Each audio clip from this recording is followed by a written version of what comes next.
Britain के प्रधानमंत्री एटली ने कैबिनेट मिशन 16 मई 1946 को भारत की राजनीतिक समस्याओं को हल करने के लिए भेजा था। इस मिशन का मुख्य उद्देश्य भारत की स्वतंत्रता की प्रक्रिया में मदद करना और भारतीय नेताओं से मिलकर ब्रिटिश सरकार की शक्तियों को भारत सरकार को हस्तांतरित करने के तरीके खोजना था। मिशन को भारत की एकता बनाए रखने के लिए एक संवैधानिक ढांचा तैयार करने का कार्य सौंपा गया था, लेकिन भारतीय राष्ट्रीय कांग्रेस और मुस्लिम लीग के बीच मतभेदों के कारण ये योजना सफल नहीं हो सकी। मिशन का उद्देश्य ब्रिटिश सरकार की शक्तियों को भारत सरकार को शांतिपूर्ण तरीके से हस्तांतरित करना था। मुख्य सदस्य मिशन में लॉर्ड पैथिक लॉरेंस, भारत सचिव sir Stafford Cripps, board of trade के अध्यक्ष, और वी अलेक्जेंडर, नौसेना मंत्री शामिल थे।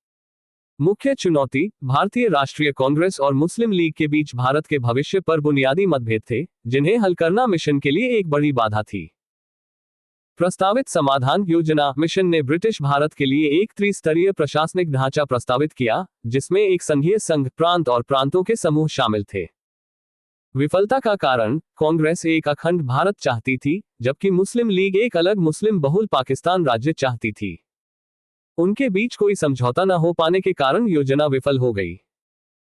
भारत सरकार अधिनियम 1935 से संबंधित है, जिसमें प्रावधान था कि संघ की कार्यपालिका, राष्ट्रपति और विधानमंडल संसद में प्रांतों और रियासतों के प्रतिनिधि शामिल होंगे। संविधान के तहत राष्ट्रपति और संसद के सदस्यों का चुनाव अप्रत्यक्ष रूप से राज्यों की विधानसभाओं और अन्य निर्वाचित सदस्यों के माध्यम से होता है, जो ये सुनिश्चित करता है कि केंद्र और राज्यों के प्रतिनिधि इसमें भाग लें। संघ की कार्यपालिका और विधानमंडल में प्रतिनिधित्व।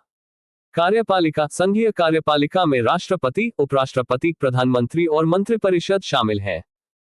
राष्ट्रपति का चुनाव संसद के दोनों सदनों के सदस्यों और राज्यों की विधानसभाओं के सदस्यों द्वारा होता है। विधानमंडल संघ का विधानमंडल, जिसे संसद कहा जाता है, राष्ट्रपति और दो सदनों राज्यसभा और लोकसभा से मिलकर बनता है। राज्यसभा इसके 233 सदस्य राज्यों और केंद्र शासित प्रदेशों का प्रतिनिधित्व करते हैं और उनका चुनाव संबंधित राज्यों की विधानसभाओं के निर्वाचित सदस्यों द्वारा अप्रत्यक्ष रूप से किया जाता है। लोकसभा इसके सदस्य सीधे लोगों द्वारा चुने जाते हैं। प्रतिनिधिमंडल की प्रक्रिया। अप्रत्यक्ष चुनाव राष्ट्रपति और राज्यसभा के सदस्यों का चुनाव अप्रत्यक्ष रूप से होता है, जिसमें राज्यों की विधानसभाओं के सदस्य भाग लेते हैं। समानुपातिक प्रतिनिधित्व प्रणाली राष्ट्रपति के चुनाव के लिए समानुपातिक प्रतिनिधित्व प्रणाली और एकल संक्रमणीय मत सिद्धांत का उपयोग किया जाता है। यह व्यवस्था भारत में संघीय शासन प्रणाली के तहत संघ और राज्यों के बीच शक्ति के संतुलन को दर्शाती है। कैबिनेट मिशन योजना कैबिनेट मिशन प्लान 1946 से संबंधित है। इस योजना के अनुसार ब्रिटिश भारत, ब्रिटिश इंडिया के प्रांतों और देशी रियासतों प्रिंसली स्टेट्स को मिलाकर एक भारतीय संघ, इंडियन यूनियन बनाया जाना था। इस संघ को केवल 3 विषयों पर अधिकार देने का प्रस्ताव था: विदेशी मामले, फॉरेन अफेयर्स, रक्षा, डिफेंस, संचार साधन, कम्युनिकेशंस। बाकी सभी विषयों के अधिकार संघ के अंतर्गत आने वाले प्रांतों और रियासतों अर्थात इकाइयों के पास होने थे।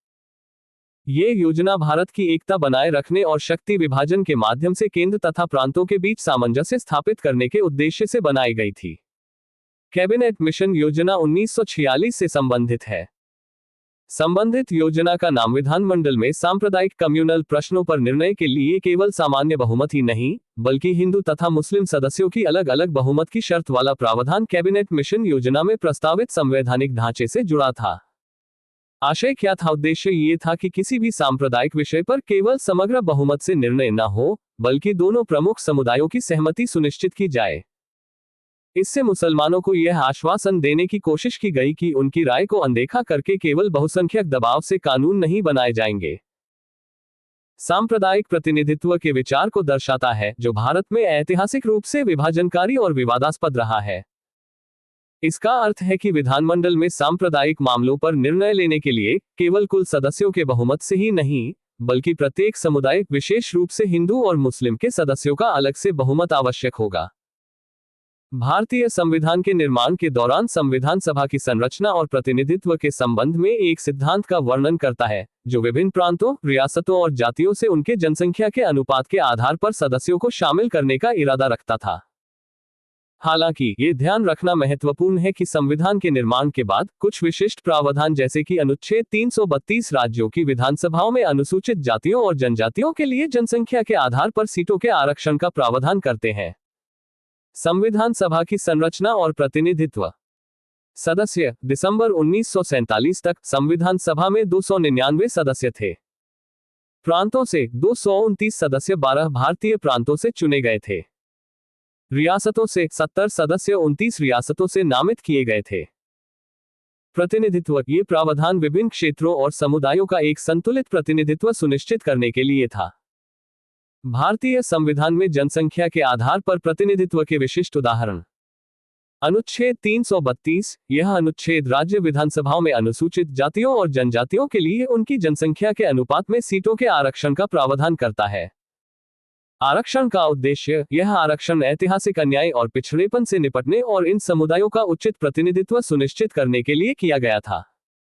आरक्षित सीटों में बदलाव। नए जनगणना के आंकड़ों के आधार पर आरक्षित सीटों की संख्या में बदलाव किया जाता है। आरक्षण की निरंतरता। संविधान में पहले ये प्रावधान 10 वर्षों के लिए था, लेकिन इसे बार बार बढ़ाया गया है और अब 104 संविधान संशोधन अधिनियम द्वारा इसे 2030 तक बढ़ाया गया है।